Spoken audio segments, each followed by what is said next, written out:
Tonight on the Ephrom Josine show, we expose some of the biggest Russian puppets throughout American history. You see, it's a well-known fact that everybody just accepts at this point that Donald Trump did collude with Russia during the 2016 election, and is now proving that by not going to war with him. We are as such going through the many other presidents who have colluded with other countries. For instance, it's well known that FDR colluded with Russia when he didn't just sort of let Stalin aside during World War II and actually let him join the Allies. And of course, there's the fact that Barack Obama colluded with basically every country except 7 of them, considering how by the end of his term, we were bombing 7 different countries. And let's not forget all the different countries that Jimmy Carter colluded with, most notably Iran, which is proved by the fact that he didn't just invade them.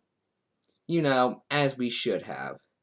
Meanwhile, MSNBC presides noted champion of, well, common sense and great foreign policy, Donald Rumsfeld, to co-host a new show starring Henry Kissinger to talk about how we just need to invade Russia.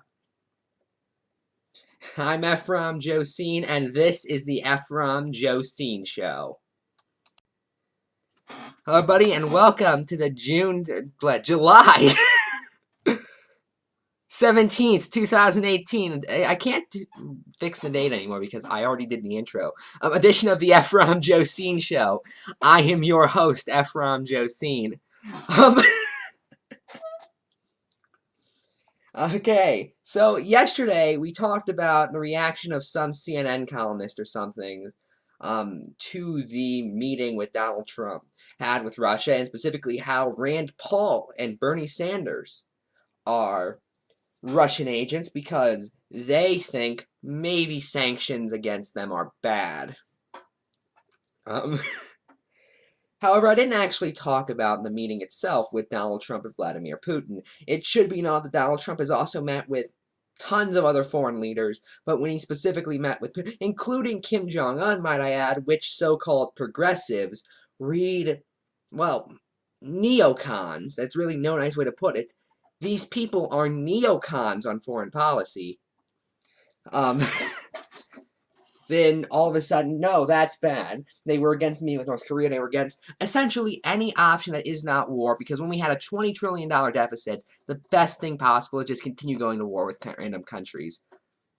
And for that matter, can I also point out, interventionists say that we can't pull out of all these countries because then China will take over, and yet have no issue with us loaning so much money from China. I think a good 8% of our economy is owned by China. It's probably up to 10% at this point, maybe even 12%.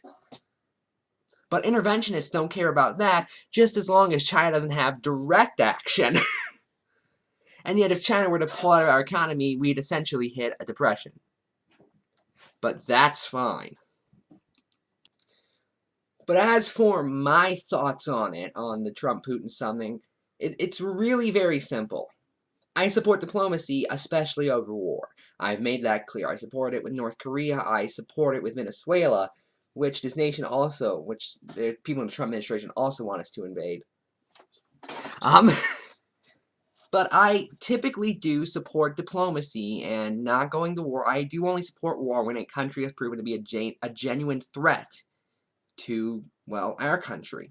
And Russia has not been a genuine threat to us since around, what, 1991 when the Soviet Union collapsed? I mean, to be fair, the Soviet Union didn't really collapse. It's still the same people in charge. But they know now they don't really have the same union. If Russia were to go after us, the entirety of NATO would just destroy them. I mean, really, you throw in a decently small army and we'd be tied with Russia. And not only that, but Donald Trump is clearly not doing many favors to him by the fact that, for instance, he's trying to get people in NATO to pay more while at the same time not reducing payments with NATO, even though we pay 1.6% more of our GDP than we have to do them.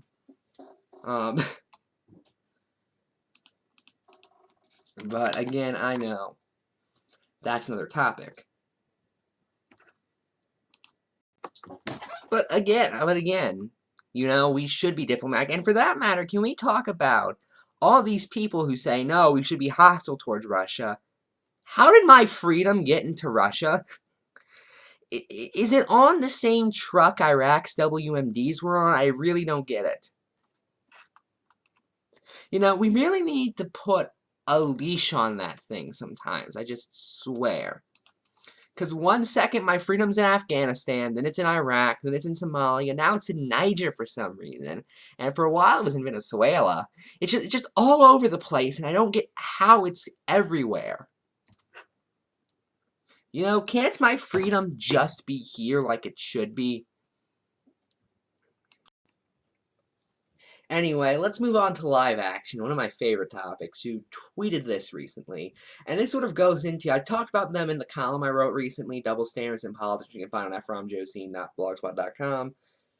And just look at the tag live action, it's the first thing that shows up as of right now, it's Double Standards in Politics. And I talk about how, when the left makes a point like this, and the example I gave was live action comparing abortion to the Holocaust.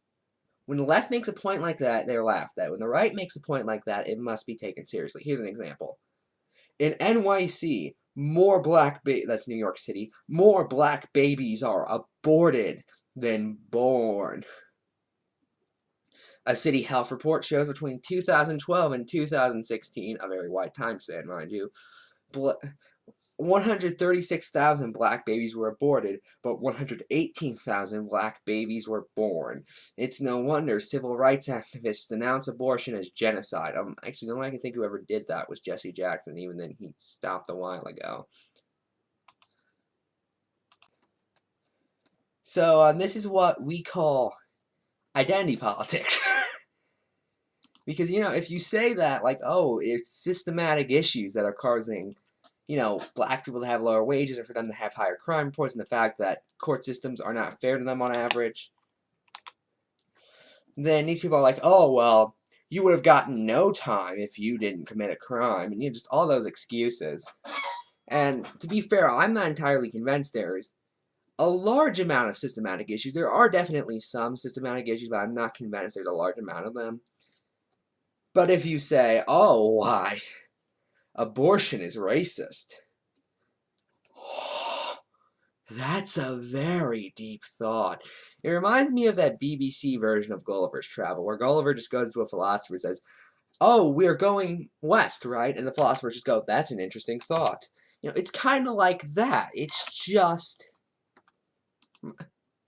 you know, it's just obvious what they're doing. This is the exact same thing Sharpton gets made fun of doing every week, where it just sort of goes, black people are treated bad.